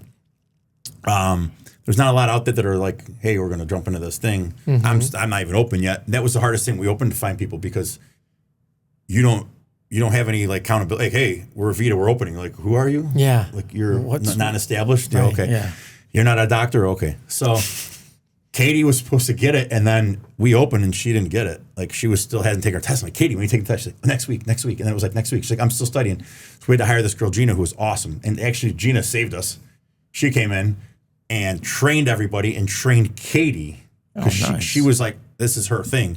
So she stepped in, and then Katie started with us like October, right after we opened. And was trained by Gina, and then does training with Gina still, like to follow up. Katie's really good at her job. She's very personable. And you could say she's fake, but it's not fake because you have to be like that. No, You she gotta know. cares. You gotta She know every cares. detail. You can't be cold to people. You have to be Right. warm. And Katie's very like, She comes off very That's just her warm. personality. She looks that's her for- personality. Yeah. So everybody loves Katie. I never had anything bad to say. I'll never say anything bad. She's awesome. So she does her job well. The only thing I can say, she's like, but Katie, you want to work? No, I don't. This is it. I only work 3 days a week, which is fine for us. We Yeah. don't need her every day, but it's like, you know. I get you. So Is she a big leader on your team? Yeah. People look up to her a lot? yeah, Yeah. she's good. She's right there. Like her and I, we communicate perfect. You know, if there's ever an issue, it's like, hey, Katie, what happened? Oh yeah, we'll fix it. She'll get it. She has no fear. I'll call him if we got to fix something. She's the one that calls them because she's sweet, and they'll be like, oh okay, you know. It's got Can't that get mad at Katie. Got that sugar and spice a little You bit. put me on there, Yeah. they'll be like, huh? Yeah. Yeah. I gotta do what? You didn't pay last month. Katie's like, oh, you know what? I think your credit card didn't go through. Maybe you switched cards. Yeah. I don't feel like, oh, I should have said that. Yeah. Seriously. Well, you have to Take have some that. notes. Yeah, you do. You know, Yeah, you do. If you're in a service-based business, service-based. You gotta have to do be. that. You have to be nice and friendly. Mm-hmm. I can work on that. I got to smile more. I guess. I come off as, man, that guy looks like a dick. How good are you at saying thank you to your employees? Well, you got to ask them. Do you feel like you say thank you enough to them? But I do. Hey, listen, I'll text them. Anybody want coffee? They do. You know what though? They reciprocate. I'll be like, I always miss a text. I never check my phone, but like, Paul, I'm going to get coffee, Starbucks. Do you anybody want? Like we have a whole group thread. Yeah. So that's kind of nice. But I'll buy him lunch every couple times a week, like, hey, you guys, let's get sushi or let's do this. So I texted you. Do you want to get coffee? you did. I was actually texting away here, and I'm like, it's too late for these guys. They got kids. They got to go to bed early. Yeah, I don't know if that. I think that's just like being a good person, man. Like it's tough because I've worked for guys where just you're overworked and underappreciated, and that's the worst. And I never wanted like an employee to feel that way. Yeah. Because then it's like no matter what, like they could pay you the most or whatever, but you're just like you're not happy there, Because it's not the money that always makes somebody tick. 100%. It sounds weird, but like No, a lot of people. If it's a bad work environment, you don't want to be there. Not at all. If they don't want to be there, guess what? Their performance is decline. Yeah. They're going to be in a bad mood, and that comes on you.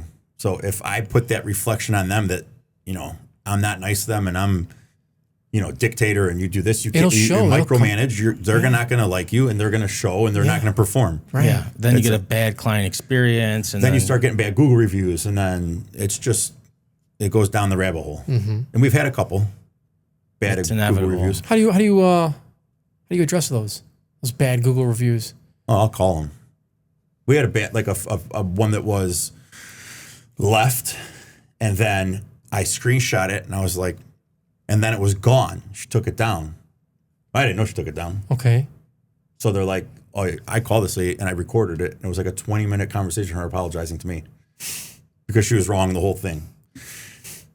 It was actually comical, but it got fixed, and she left me a good review. Oh, that's great. That's good. That's good. But like that was me putting the fire out. I had to put the fire out because it was a long review and it was a bad review.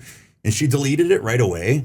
But I already saw it, and I was like, what the fuck? Yeah. And then I'm like, I'm calling this lady. And that's not me. Usually I'll be like, whatever. I call her, and I explain to her how this is.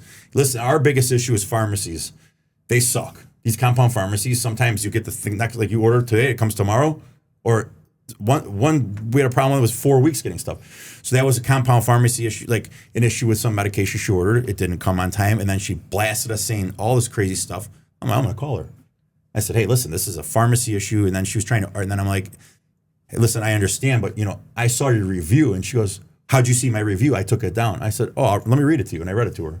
I said, do you think that is fair? Is professional and fair? And then she's like, I'm so sorry. And then it backpedaled. And I explained to her how the pharmacy works and how I'm going to call them myself. And then, hey, this could have been a simple phone call. Hey, what's going on? And I could explain it to you. But some people, and I get it, I've done it. Sure. Listen, but my reviews are pretty spot on. Like, I've gotten burned, I'm going to burn you back. Mm-hmm. But, she went all off. And then people see that discourages somebody. Right. Or it also gives you the insight to, okay, what did my staff not do that we can make sure we have a follow-up system or an education system for the patient? Yeah. Because the patient, when they leave you a bad review, or any customer, it's like they're leaving you a review because they had something in their mind, an expectation, and they were let down from that.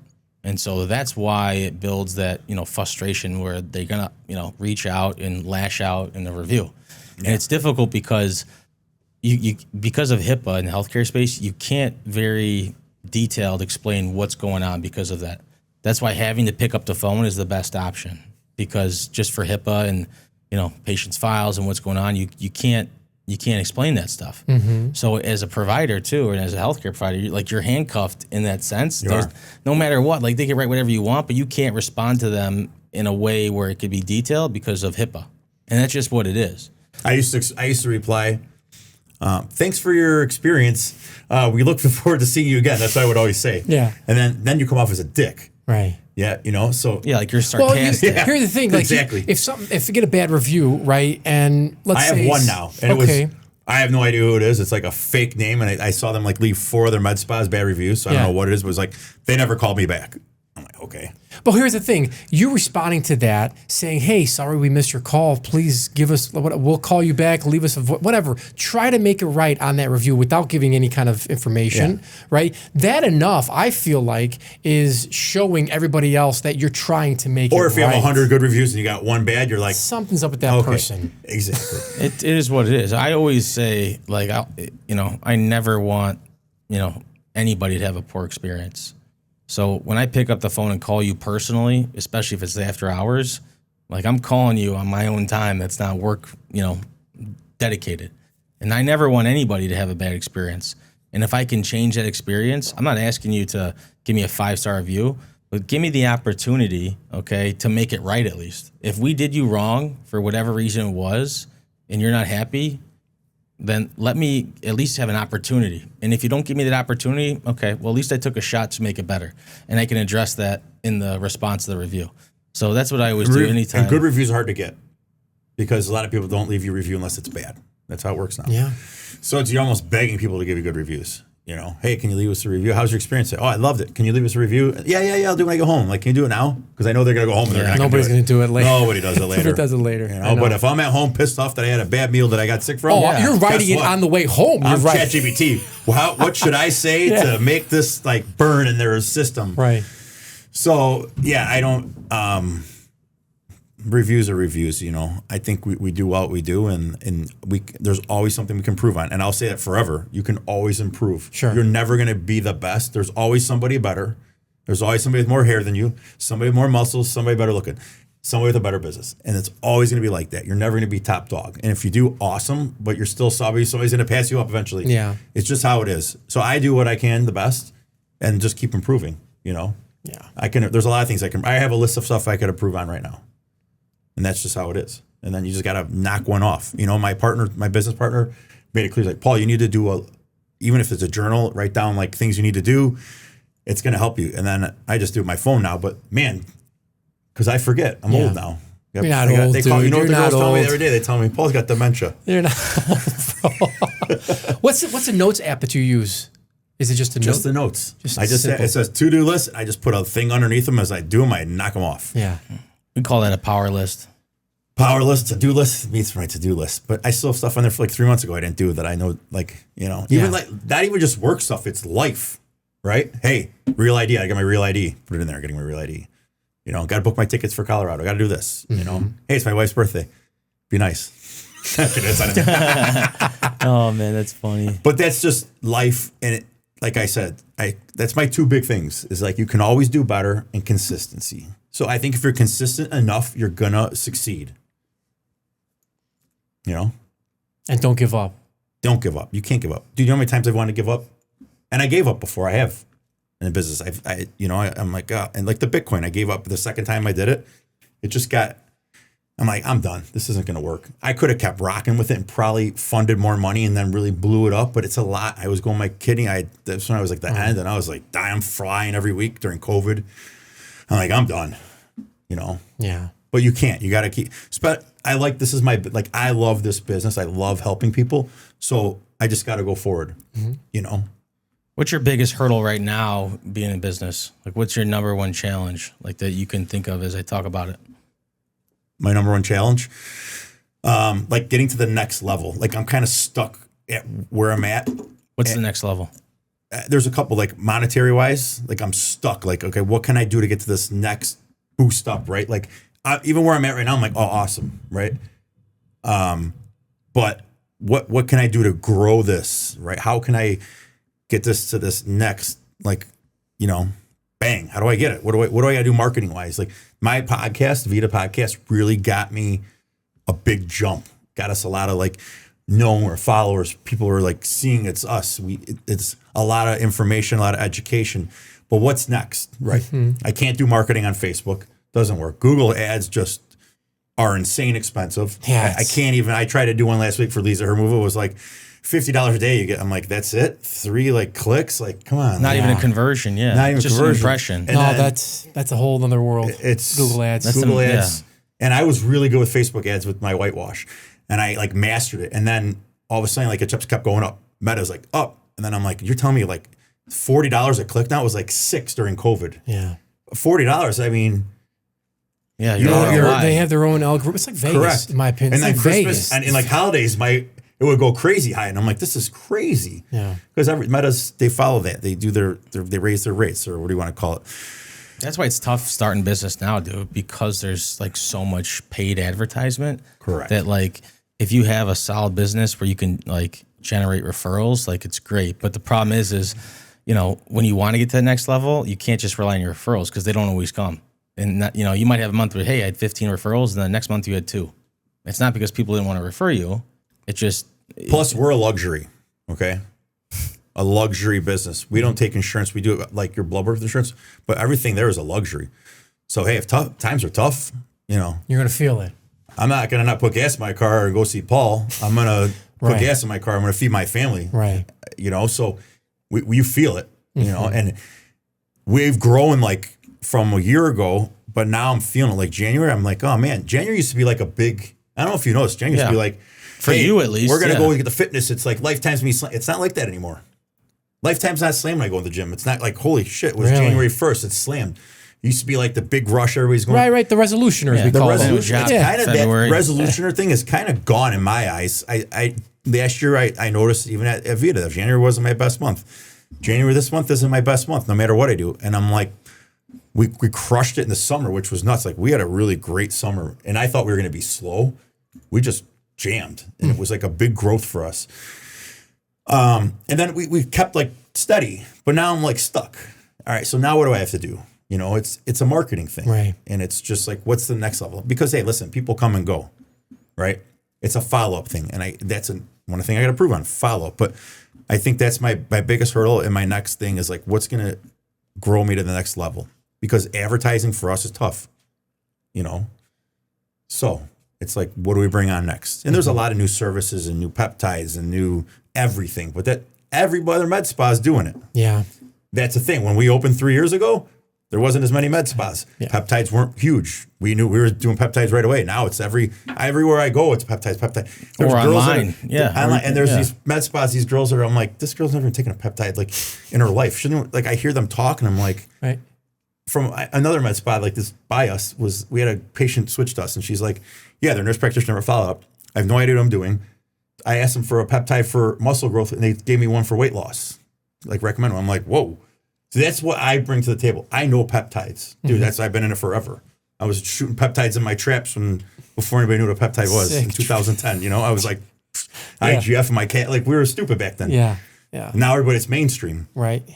So that's like a benefit for us. And I always say there's like, you're not my competition. If you open a med spa, I'd help you. Hey, Paul, I'll consult for you and help you. You're not my competition. There's so many people out there. The space is huge. Right. And everybody can succeed in it. So like our podcast, I'll like other providers like, hey, you want to come on our podcast and talk? Why not? It's just going to bring light to you and them. And right. It's a spotlight. It's a benefit and for everybody. There's enough for everybody. Yeah. You know, if you're a shitty med spa, you're going to go out of business. It's just what it is. You're not going to succeed. So I already know like, hey, this is what we're going to do. This is how we're going to grow. But like you said, that's a big hurdle because I don't know what's our next marketing thing. You're in uncharted waters. Yeah. It is. And it's a new challenge. And that's another thing. People don't see it. You're like, all right, well, now what do I do? Like people don't say, hey, I post all the podcasts. I do all the reels. I don't do the editing, but I post everything. And like, dude, that takes time. 3 a day.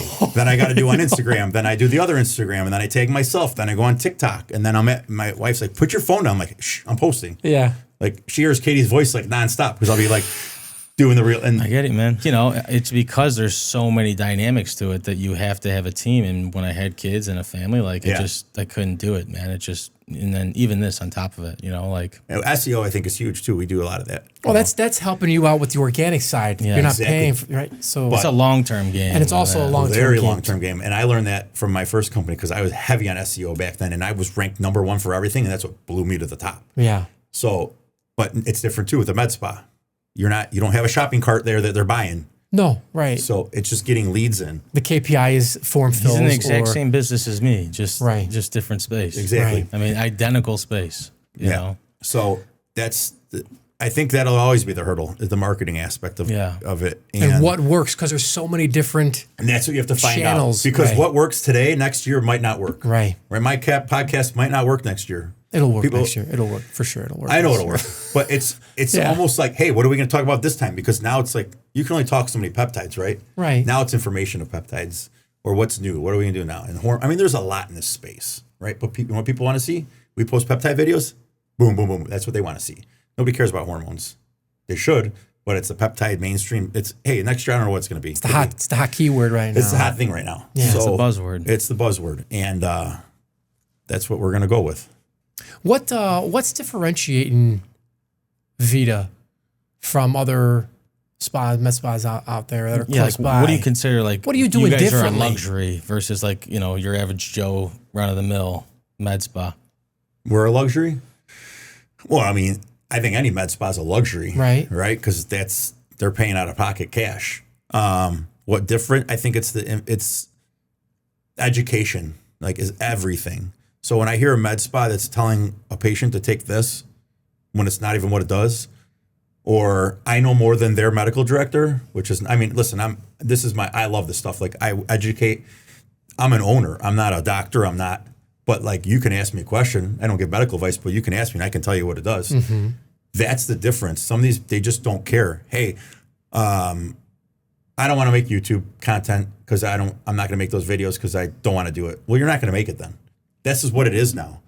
You gotta. True. I didn't want to do it either. You man. think I want to do it? No, you think I want to go after work so true. and do a podcast till 6 o'clock when I worked all day? And then, no, I don't. Or have the energy. And then to have my guys do all this stuff, and then I got to go post it all the time. And then pay for it. Yeah, dude. Exactly. So it's like, that's the thing. And then like education, like Katie is educated, and it's like every time there's a new something education, like you have to know the product. I don't care what business. If you want to sell something, you got to know the product, right? If I'm trying to sell you this shirt, how amazing it is, you got to know what it is. And there's guys that are good at it, and there's guys that aren't. So people will come to me and be like, Paul, can you read my blog? Well, I'm not a doctor. Well, I want you to look at it because I know what you're looking at. I'm like, all right, but Katie's going to tell you the real advice. Yeah. But I'll look at it and tell you, hey, you should have Katie go over this with you because that's off. Yeah. I know it because I look at mine all the time, and I learned it, right? Am I the greatest? No, but that's the thing. A lot of these places are just like fly by night, selling shitty peptides. Like, I see these places that are selling like China peptides. Like, dude, go get it from a compound pharmacy. Yeah. Come on. Like, you're just pushing the limits here. Yeah, you guys got a good yin and yang, you and Katie. There's a good balance. There's a good flow, you know? It works. Yeah. Without it, it'd be different if it was just like her or you, there wouldn't be that kind of dynamic. Yeah. So it does work, and it's all about like the vibe, right? You play music at the spot? You play music there? Oh, yeah. Dance music. We go. We're a vibe, dude. If I walk in, he hasn't been to Forza, dude. He ain't ready for Forza, dude. You calling him out. Friday freestyle, dude, at Forza. Yeah. If I walk in this country, I'm like, what do you guys? Let's turn that shit off. Yeah. Okay. Yeah. I'm not a country guy. Sure. Or sometimes walking there's like when there's like rap playing, I'm like, get this shit. Nobody wants to hear this shit. Yeah. Yeah. Christmas music. We play Christmas music for like 12 weeks. All right. We still got our Christmas tree. We decorated for Valentine's Day. That's true. You did. We're gonna decorate this tree. I'm like, we're keeping that thing up all year round. Decorate every holiday. I love it. Yeah, I was going to bust your balls about that. I go buy all the Valentine's shit you can find. Throw it on there. I go, this looks awesome. But it's a vibe. Like, listen, we're a vibe. Like, we're like upbeat, boom, boom, boom. Like, I grew up in that music. I was a club head. I loved going to the EDM shit. Yeah. So that's what we have on. And I got a playlist on Spotify. Sometimes I'll play it. You gotta share that. Stuff. I want to hear that playlist. And then but then we'll put. That's what I like, and that's what it's a vibe there. I go in the doctor's office, that shitty, depressing music. I'm like, oh, kill me now. Yeah, I know. You want a vibe? We're young, hip. Everybody, we're trying to be anti-aging, young. Let's keep it young, right? I'm all for I'm sure that. there's old people that come in. They're like, what the fuck is this? I'm out of here. But, so how important is that for you, for your patients, to know that they're getting a quality product, that they're getting quality service? I'm big on. So when I opened, like I said, I didn't know what it was. I jumped head first. So I would sit there hours vetting pharmacies, trying to get like new pharmacies, right? Because you don't even know what you're getting. Like, where do I get a peptide from? Where am I getting this from? And then Katie's got Dr. Jason, her like best friend's husband, who's a huge peptide guy. So he would be like, hey, Paul, he's cool. Hey, like he came on our podcast. He's like, dude, I'll come on this anytime you want. We flowed really good. He's very smart. He's educated. I look like an idiot. I'm like talking to this guy, but he is so, and he even says like, man, Paul's been in peptides for anybody, even knew what they were. But he's so smart. He'll be like, hey, Paul, try this pharmacy. This one's really good. This one sucks. So, but I sat there for hours and I found good compound pharmacies that we get good stuff from. That's like a real 503A or B, which is a compounded FDA. They're not FDA approved, but they're inspected by the FDA. Okay. So it's not some fly by night underground shit. Right. I'm big on that, and that's what a lot of these people are doing. Is these shitty? They're getting the garbage pharmacy. They're getting stuff for $5 that I pay $150 because they're getting it from China, or there's a lot. We get people all the time coming. We have reps that are like, oh, we sell GLPs. Like, what pharmacy? We're not a pharmacy. I'm like, what? Yeah. So we're big on that. I don't want anybody getting sick. The big liability. We're trying to keep people healthy. Yeah. Not the other way around. So that's the big thing that separates us from a lot of people, because they'll go as cheap as they can go, trying to make that profit thing. Hey, we're not the cheapest. Hey, we're not. I'll admit it. We're not the cheapest. And there's other practitioners that are a little bit cheaper that I love, that like I follow on Instagram, that have future, and like we talk, and I'm like, you're $50 cheaper. She's also 30 miles away from me, so it's, hey, if you want to drive 30 miles away to get $50 off, be my guest. Yeah. And I do specials all the time. Like I'll do like, hey, we're doing a February thing. Like it's, and you if I go too cheap, you can't do a special. But I also don't want to be the cheapest, because I don't want those people. True. Because you get quality people. I don't want the people that always get the deals are always, listen, everybody I gave a deal to, like back in the day that weren't friends, like, oh, you got to take care of this guy. They were the biggest pain in the ass ever. I don't want that. It's not worth it. It's not worth it. Yeah. So it's quality over quantity in my eyes. What's a piece of advice that you know from Forza that you could give to Paul? Is Forza your clinic? Yeah. I like the name. Build a brand, and then everything around it comes together. You're their brand. We're like, people know, oh, you're the guy from Vita. Or they call me people call Vita. Hey, Vita. That's the guy from Vita. My license plates Vita. People are calling you Paul Vita. I'm like, no, it's not Paul Vita. It's Paul Lou. Yeah. Yeah, Paul Lou. Yeah. I'm French, guys. French guy here. Yeah, what do you think the biggest? So you think customer service? I think that's big. That's differentiate, because anybody, I mean, not anybody, but yeah, making people remember their name, remember what they've done. And I'm bad at names. Join the club, man. Bro. Join the club. They're like, Paul, that Veronica girl? I'm like, no. Who? But the thing is, I'm not always out there, so I'll be like, hey, how are you? Like, I know them. Yeah. They'll know my name. Hey, Paul, what's going on? Yeah. Hey, but I know a lot of guys that come in there, so it's but I think that's a big thing, knowing their name. And some people, new patients, obviously, takes a little bit to coming in and you get to know them. But I'd say 90% of our people, like, we know their names. Right. They're personable. They're fun. They come and crack jokes in my office. Like, right. If you're bringing me gifts, I did something right. Right. So yeah, people say there's no sweeter sound than hearing your own name, and people love hearing, like, when you talk to someone. If I'm talking, hey, Paul, like, I got your attention. Yeah. Hey, what do you think about that, Drew? Boom. You're dialed in. You're like, I like that. That's called a tie down. Tie down. Yeah. It's a sales thing. You're re-engaging, tie down. It's all, listen, we're salesmen at the end of the day. And you're it's a doctor. You're doing the service, right? Right. But for me, I'm more of a salesman, right? And salesman kind of gets a bad connotation. There's a negative connotation to that, right? I like what I've heard before is you have a service in your tool belt that you can use to help someone. And that's what you want to do for that person. But you're selling them. So you are selling them. So when it comes to information and education, that's what's selling them.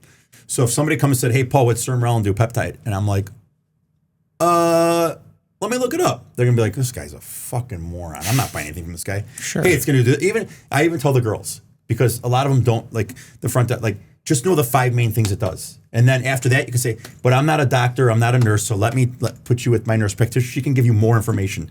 Hey, what is wrong? Hey, it helps with your sleep.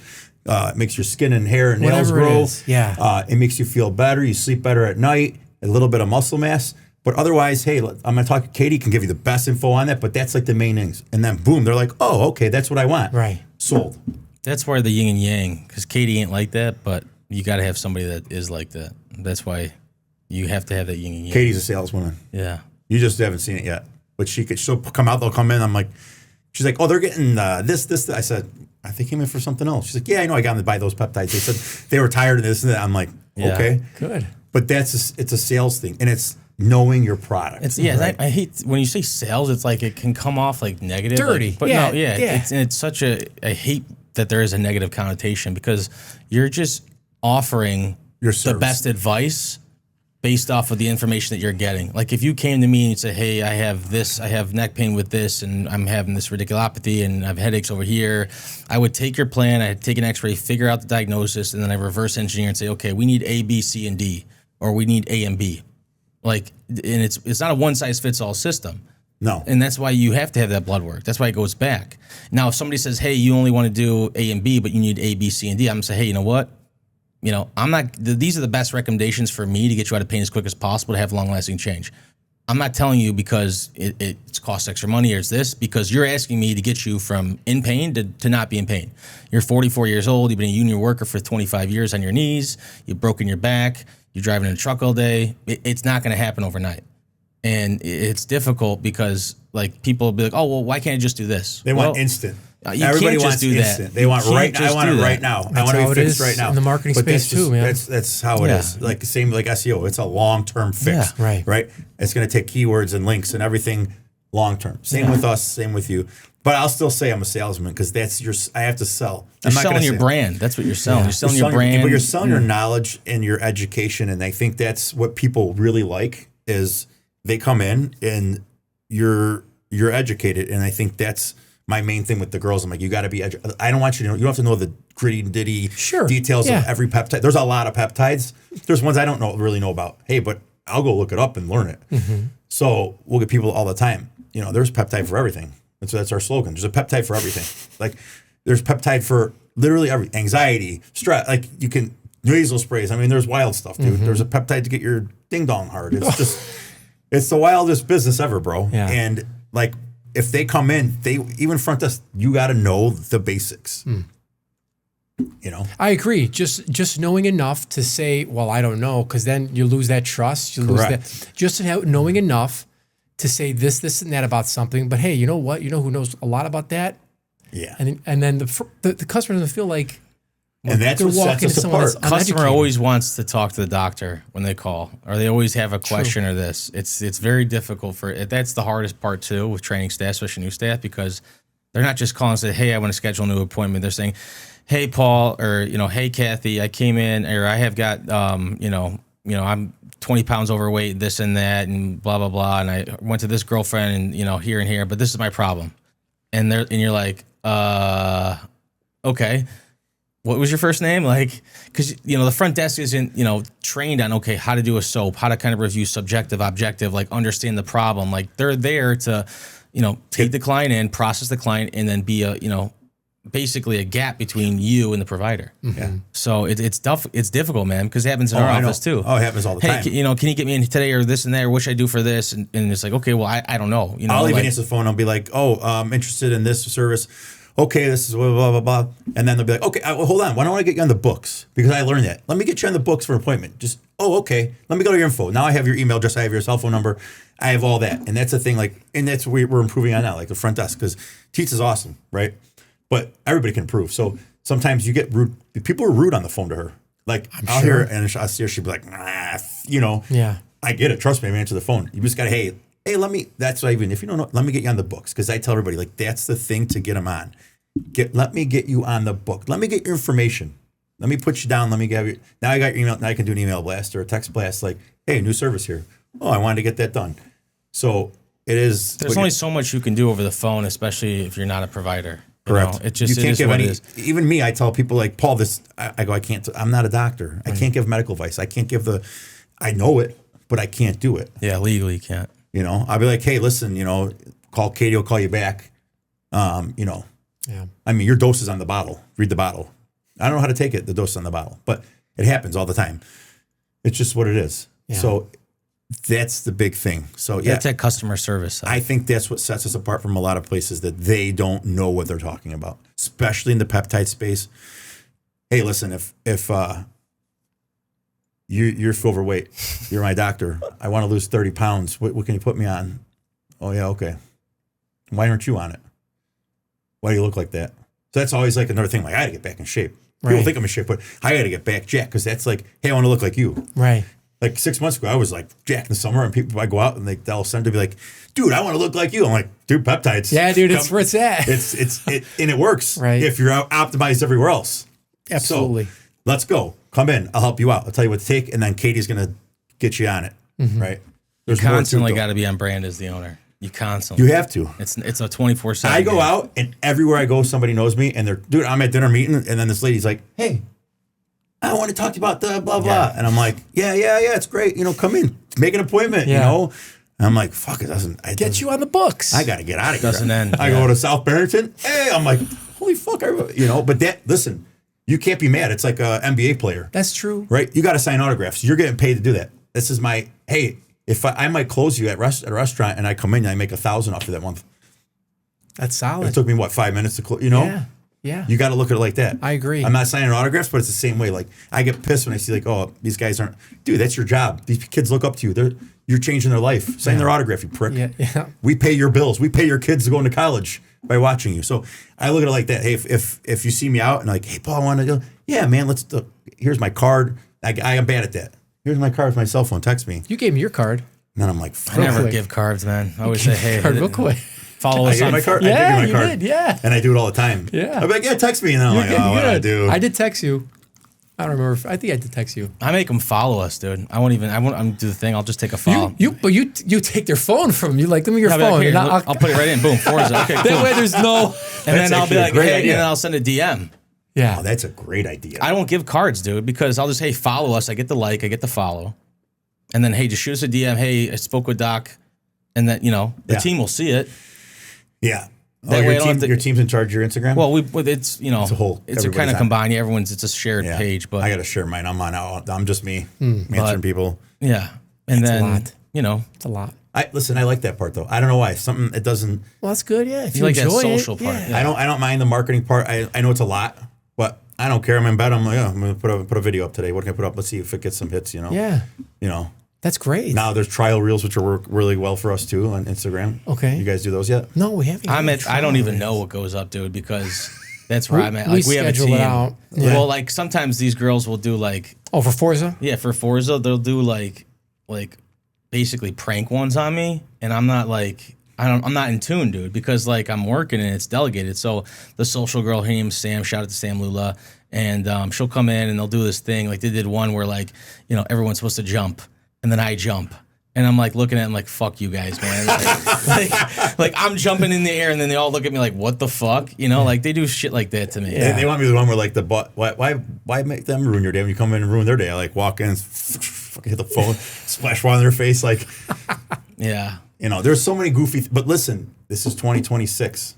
You got to do it. Yeah, you have to. It's that one video that blows up and you get like the peptide one on TikTok. There's a peptide for everything. It was Katie. Dude, that thing just went crazy. Yeah. I woke up my marketing guy texted me like 3 a.m. He's like, bro, get on there, respond. You have 200 comments. I said, what? I looked down, there was like 30,000 views overnight. Then it was like 100,000, 200, 400, 500 comments. I'm sitting there. I just had to auto reply. Yeah. Because I didn't know, it took me all night. I'd sit there in bed just replying the comments. Because they keep coming in. And then deleting shit because people were putting all this crazy stuff, Yeah. It's a lot. But that one video got me all hyped. I'm like, this is awesome. Get you Holy pumped. shit. And then I'm at like 1 million views. I'm like, we got 1 million views. 1 million. Do you know how many 1 million people is? 1 million people. It's a lot of That's views. a lot of million people. phones, dude. Yeah. A million people. A lot of people. I just had one go on there. It got like 40,000 views the other day on TikTok. And I'm like, damn. On a one that I posted before, I reposted, it got like 1,000. That's why like TikTok, you could post the same video twice. Right. And Not it'll get penalized. It won't penalize. And you see that. Mm-hmm. So. Yeah, we use ours mainly for branding. Like, I don't know, I think we have 8,000 on Instagram and 20,000 on YouTube. But yeah, we use a lot of ours for branding and whatnot. But How many followers? we have 20,000 on YouTube, and then we have like, for Forza. Yeah, for Forza, and then we have 8,000 on Instagram, and it's more just branding. I mean, a lot of people that our patients see it, but we don't. I'll do like tips and tricks and stuff like that, but it's mainly for just branding purposes and just brand. I'd probably be at exposure. 20,000 if I didn't get my page taken. Yeah, But that's what it is. It's a bite. It says I got 900 followers in the last month and a half. It's constant though, dude. If you're not on it, dude, You have like to. you got do. you got to constantly be posting, And dude. not just posting, but like commenting. Interacting, Yeah, you gotta do liking, it. sharing, Everything. Yeah, it's a nonstop game. I'll dude. share other like provider stuff because Yeah. that's what. Listen, like I said, nobody's hurting me. No, Right. You want to share. It's information. I can't believe how many people don't do it. Like some of my competitors, I'm like, dude, like they just don't do it. Like the consumer's so smart now. Like they're not just looking at your website; they're looking at your Facebook, your Instagram, your YouTube. Like they're vetting you. They're gonna know before they come in if you're a good fit. Listen, or how not. many chiropractors are there? Like thousands. Thousands. Yeah, So why are they like- going to go to you? Exactly. Oh, this guy doesn't even. If they don't, is he even in business anymore? He doesn't post on social Yeah. media. Right. It helps because we don't get that like kind of bad patient per se that like kind of comes in and it's like doesn't listen or is not coachable because they see our brand and they see, you know, we're luxury, we're here, this is, you know, our demographic, this is what we do. Because we're telling people this is exactly what we do. We don't do anything else and we're the best at it. And so if you want to be the best, you want to come to the best, you want to get your results, come here. Like, and we're very like, we pick a lane and we stick with it. And it vets people out, man, because like you're able to just, you know, get those people that, you know, where the Groupon people, they're not calling no more. You know, like they're valuing your kid. They're valuing you don't that, want like Groupon people. No, like, you know how many people will come to me and say, you know what, I came to you because you said that you're going to do an X-ray and you're going to take the time to actually figure out what's going on versus just putting me on the table and just adjusting things.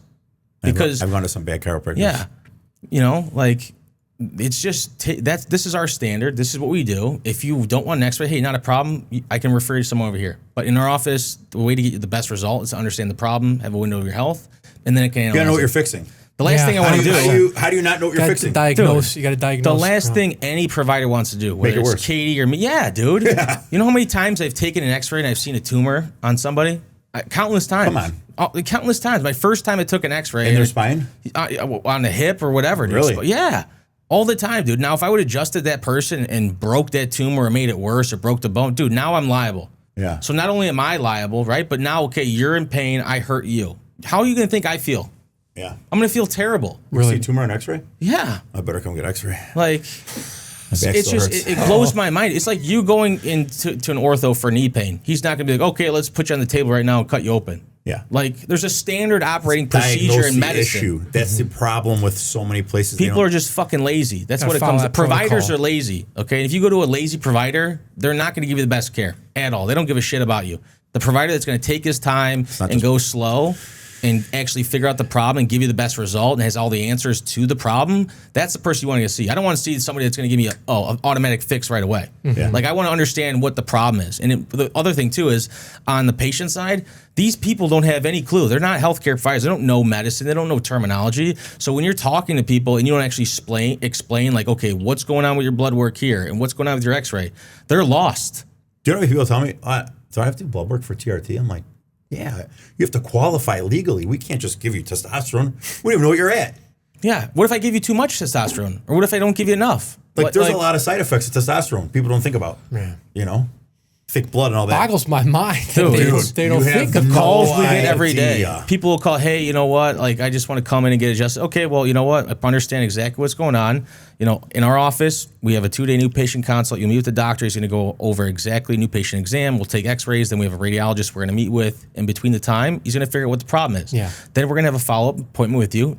Dr. Drew's going to go over these x-rays with you, explain to you exactly what's going on and the best recommendations. Unfortunately, we don't do treat on the first visit because we don't know who you are. We'd love to have you in, but unfortunately, we don't want to make it worse. So if that doesn't fit for you, not a problem. We can refer you to somebody else. And that's it. Because it becomes a headache, dude. Yeah. Like when somebody comes in and, you know, I'll just adjust them or whatever. Dude, you have no clue if you're going to make it better or worse. They walk out, dude, you could have killed them.